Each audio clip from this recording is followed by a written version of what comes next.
Welcome to Mercy Volunteer Corps' live frequently asked questions about financials and Mercy Volunteer Corps. Tonight we're joined with Lily and Lauren. And if you have any questions throughout, can you please comment them in the chat? Lily and Lauren, can you both introduce yourselves, where you're from, where you served, and what you are currently up to? Yeah, hey, I'm Lily. I'm from the Northern Virginia area. I served with Mercy from 21 to 22 down in Savannah, Georgia, and I worked as a health coach at two local emergency rooms there. I am now in grad school for speech pathology. I'm going to be graduating in May. Very excited about that. But yeah, I can't believe it's already been almost 2 years since I was down in Georgia. Hi, my name is Lauren Schuneman. I am from St. Paul, Minnesota, just outside of downtown St. Paul. I also did Mercy Volunteer Corps from 21, 22, same year as Lily, except I was up north in Detroit. I volunteered at Detroit Cristo Rey doing campus ministry and teaching theology and US history. And I currently am also in grad school at Marquette University in Milwaukee, Wisconsin. And I am also graduating in May with my master's in systematic theology and ethics. Awesome. Thank you both for being here tonight. If you could talk a little bit about how you and your community decided to manage the community finances, and how you chose to use the community fund specifically during your year. Did you feel like it was enough money for necessities and you were able to have fun with it? That would be great. Yeah, so in Savannah, we had a community of four. So I think that's on like the larger side of communities in MVC. So that had its own kind of unique challenges. But I think overall we were fairly successful in kind of managing our finances as a community. We pretty early on had conversations about like how we were going to determine when something was community money versus like to charge community money versus like a kind of a personal expense. We decided, every charge that was going to be used by more than two or more people in our community would go on our like community funds. And that ended up being like household items like paper towels and toilet paper and those kinds of basics, to groceries to gas. And so we started a Google Sheets, like a spreadsheet that we could share with all four of us. And that was how we tracked all of our expenses. So every time somebody made a purchase, we would input it into that spreadsheet where we would list like what it was, how much it cost, and then we would divide it by four parts evenly. We chose to use Venmo, so that we could ensure that every purchase ended up being exactly split four ways rather than trying to muddle with cash and change. Just because there were four of us, it was easier for us to do it that way. And so that way, by like once all the charges were put in, we knew that everyone had paid exactly their like fourth of every charge. Sometimes it felt a little silly when it was like a small purchase, like $15, and then you divide it by four and you're Venmoing somebody a couple bucks. But it made sure that all community money went towards community things. And because those community funds come to us as individuals, went into our individual bank accounts, that was how we made sure that community money went towards community items. It also helped us just track what we were spending our money on. We kept an additional sheet of like our surplus. So if there was ever a month where we didn't use all of our community um, stipend, which surprisingly did happen a couple times, we would kept a separate sheet of that to track. We call it our piggy bank. And we were tracking kind of how much over surplus we had. And for us as a community, we had talked about it early on that something we really wanted to do was take a trip all together. So that's kind of was our incentive to save a little bit out of the community fund each month to put towards this piggy bank so that we would eventually have enough to put towards a trip that we could all go on together. So I think for us, yeah, we definitely like it was a conscious choice, the purchases we were making, but I think obviously because we ended up having a little extra to go towards a community trip, we were comfortable in how we were managing that. I had a community of three. So, like Lily said, your stipends are sent to you individually. So what we did is obviously we knew how much of our stipend went to each department. So like this is our community stipend, or like this is our grocery stipend, this is our gas stipend, and this is our personal stipend. And what we did as a community is we all had iPhones, so we created a Apple or a I on the Notes app on our phones. We created a shared note that when we updated it, it updated on all of our phones. We kept track of each month how much we were spending, whether it was on groceries or gas, and where it was from. Um, and we did all of our grocery shopping online pretty much. One of our community members really enjoyed online shopping, so he was like, "Hey, if we like make a joint community or like a joint grocery list, we also had like a joint grocery list of like all of our staples that we usually enjoyed, what we needed when we were running out." So that was super helpful. And obviously, we communicated back and forth about when and where shopping needed to be done. There were certain items that we bought in bulk, like bread, eggs, cheese, that kind of stuff, which saved money in the long run. Um, I think overall, the amount was pretty sufficient. We had a good amount for groceries. I don't think we ever went over on groceries. We got really creative in our meals. One of our community members was vegetarian, and the other two of us were not. But the two of us made a conscious decision to pretty much become like a voluntary vegetarian for the year, which because there was two of us, one vegetarian, we couldn't justify buying meat all the time because meat can be expensive. So we didn't want to add that on unfairly. So occasionally her and I would put meat on the list, but it was very rare that we did that. Um, Gas stipend was interesting because everything in Detroit, I don't want to say was kind of far away, but if we wanted to go to like a substantial grocery store like Aldi's or Sam's Club or um, like a Meyer or something like that, we had to drive out of the city a bit. So that also cut into our gas stipend. Luckily, I think about half of our year we spent driving Priuses, which was great, very gas efficient. But we also that was also the time where we had a giant gas price increase. Um, and so that affected us quite a bit. Our gas stipend did get a little bit higher, but not much. Um, so learning how to minimize the amount of trips we took, unnecessary trips that we took, I think was our biggest struggle with our stipend. Otherwise, like Lily, we kind of determined like if we have an expense that's for two or more of us, for a bit like two to all of us, we would put it on the group stipend. So like me or one of my community members would go bowling. Us, that's one of my community members loved bowling. So the three of us or two of us would go bowling like once a month and we would like put that on the group stipend. And I think we had enough for like a small activity like that once a month to do together, which was nice. Um, yeah, that's what I can remember as of right now. Awesome. Thank you both for sharing. Um, are there any other financial benefits to a year of service beyond the stipends? And if so, did you utilize them? I utilized quite a bit of the added incentives. For one, being in grad school, if you complete your year of service, there are many different programs across the country at many different schools that will offer you um, partial scholarships, full scholarships that will cover your tuition. So right now at Marquette, because I completed a year of service with Mercy Volunteer Corps, half of my tuition is paid for each year, which has been fantastic.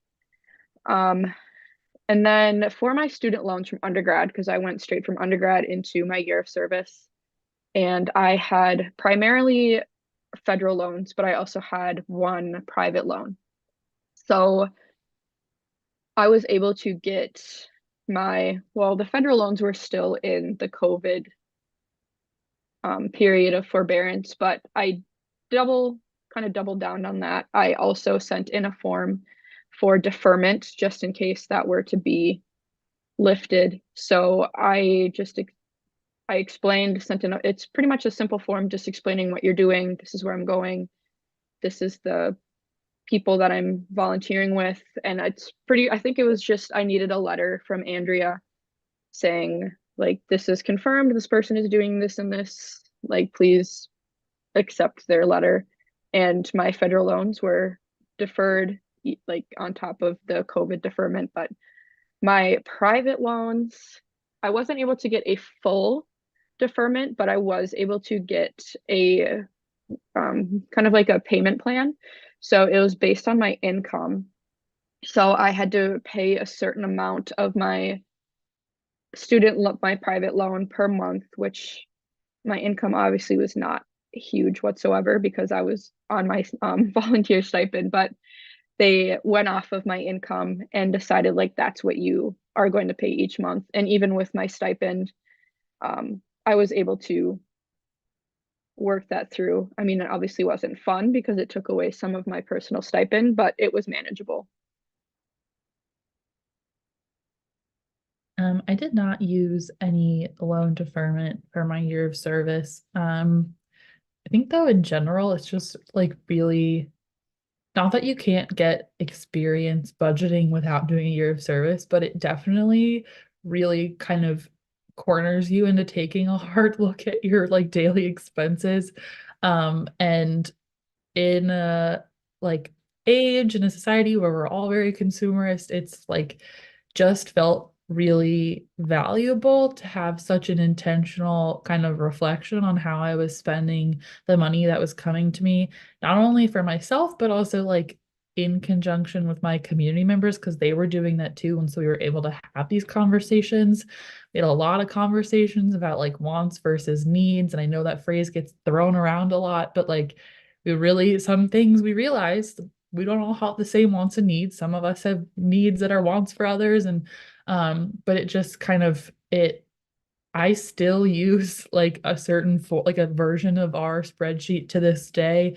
I manage like the utilities with my current roommates, and I have like almost an identical spreadsheet that I gave them access to be like, hey, these are like, this is our water, our electric, our Wi-Fi, it's due. This is like our portion. It's highlighted once it's been paid. Like, the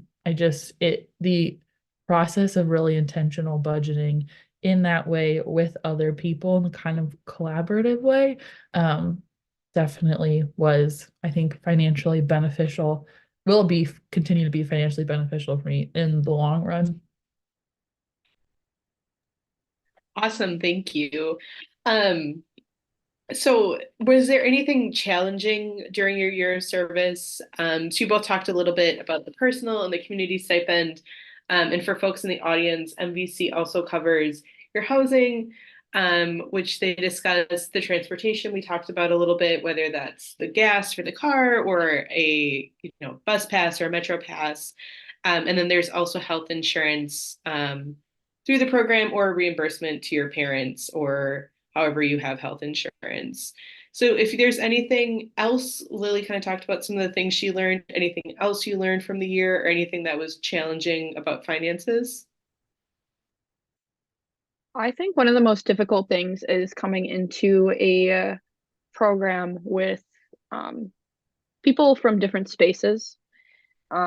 Not everybody is going to have the same mindset as you, have the same ideas on how to do things as you. So it's really important, especially like that first solid week, like in your community with your community members, sitting down and having an honest conversation about this is how I feel comfortable doing this. This is how I can see this happening. What are your thoughts? And like actively listening and hearing them out because I know that I had a lot of differing opinions than my um community members did, and that caused me a lot of stress a lot of times. So, and I don't really enjoy confrontation, so it was a challenge for me to speak up and say, "Hey, I'm not sure that this is the correct way of doing things. I don't know if we could find a better way of doing this." Um, and sometimes that worked. My roommates were like, or my community members were like, "Oh yeah, hey, that's good. I didn't think of that. Thank you." Um, I think the biggest thing was driving because everything in Detroit you had to drive a distance. And we really enjoyed going on adventures. My roommates really liked exploring different places, and that was really hard for us to recognize like we don't have the necessary money to go all these extra places. Like we need to be more intentional on planning our trips. Like sometimes if I didn't have to pick up my roommate after work, because most of the time I had to pick up one of my roommates up after work because it worked better with my schedule than my other roommate. Um, so if I didn't have to pick her up, I would go stop at the river, like on my way home from work, which was on the way, or I'd stop at the Salonis Casey Center, which was on the way, or on our trips home from work, sometimes we would stop at the grocery store, so we wouldn't have to go out later and make an extra trip. Um, so yeah, really understanding like this is what needs to happen and having like that reality check with one another and being able to trust that we can communicate with one another about those things. Yeah, definitely kind of piggyback off of your comment about like you want to embrace the city or wherever you are. Um, we similarly in Savannah were driving. Our house was kind of like located like kind of right outside the downtown on the way towards like Tybee Beach, which was so cool, but we weren't like our neighborhood was like immediately off of a highway. It wasn't like walking distance to downtown, or it was like a 20-minute drive to the beach. So if we also wanted to go somewhere, it was going to be driving. And I think early on, I wanted to do all these things in Savannah and like explore the city. And when you Google like things to do in Savannah, it's of course it's like all these paid things. And so at first it's like, well, like, okay, what can we do? Because we can't, go eat at all these amazing restaurants all the time. We don't have the money for that. And we can't pay for like some of these museum entrances, but it just kind of like forced us to get creative. So like there were certain days of the year when museums would have free admission, or we could get in different places because we established like a library card with like the local branch. And doing free things is also really fun. It doesn't always have to cost money to do fun things. So I felt like at first, especially because Savannah is like it's very much like a destination city. I think a lot of people go there for vacation, like had this vision of, kind of like a glamorous time, but not everything has to be some like really luxurious paid experience. There was a ton of fun things to do and like learn about the city and the people who lived there and the history of the city and just like activities that didn't cost money. And I think at first I felt challenging, but then once we started to like talk even to like our coworkers at our placements about people who are like from the area, like what kind of stuff do you guys like? What do we not know about? And that definitely helped push us into like I think a little more creative thought about like what we wanted to do with the time we had on the weekends and after work. Yeah, kind of going off of that, we had awesome sisters, Sisters of Mercy in Detroit that were like our community people that helped us. One of our sisters, shout out to Sister Mary Ellen Howard, she was incredible. She was like the woman of Detroit. She knew everything that was going on at all times, like knew everybody. It was crazy. So she would email us all the time, like I would say close to once a day, maybe more, just saying, hey, like this jazz event is happening at this place in this park for free, or like this is happening here, or I'm gonna go to this thing if you guys want to join me. So not everything that she told us about was necessarily our cup of tea, but there was a lot of things that I wouldn't have known about or found out about if it weren't for um, Sister Mary Ellen. So definitely like take advantage of this your sisters or like your support people like in your community because they know things that are going on. They'll have better more like creative ways like Lily said, like different check out when it's like the museums are free. I think the Detroit Art Museum had like certain times that were free and we took full advantage of that. Um, or like find times that places have like this deals. Like I know when we went bowling, we went to like an older bowling alley and I think it was like around $20 for three of us to go bowling for an hour. And we wouldn't get like food and all of like that fancy stuff, but like being able to go bowling and enjoy that time with each other was kind of like, oh wow, this is kind of like that was a deal. $20 for three of us to go bowling with shoes and all of that. We were like, heck yeah. But yeah, and also like Lily said, communicate with the people that you work with. I worked in a different part of Detroit than I lived in. So we lived in the east side. Yeah, we lived on the east side of Detroit. I worked in the southwest side. So the culture, the people were completely different. And I felt like I lived like there's a whole different world down there that I wouldn't have known about if I didn't work down there, if I didn't communicate with my coworkers. My placement was at Detroit Cristo Rey, and we were located in what they call Mexican Town. So there was a lot of like um, Hispanic events going on. There was Cinco de Mayo parade that we all participated in as a school, which was super cool. My kids would invite me to like come to their sports games and this and that. So yeah, just don't be afraid to communicate with others, ask around, see what's happening.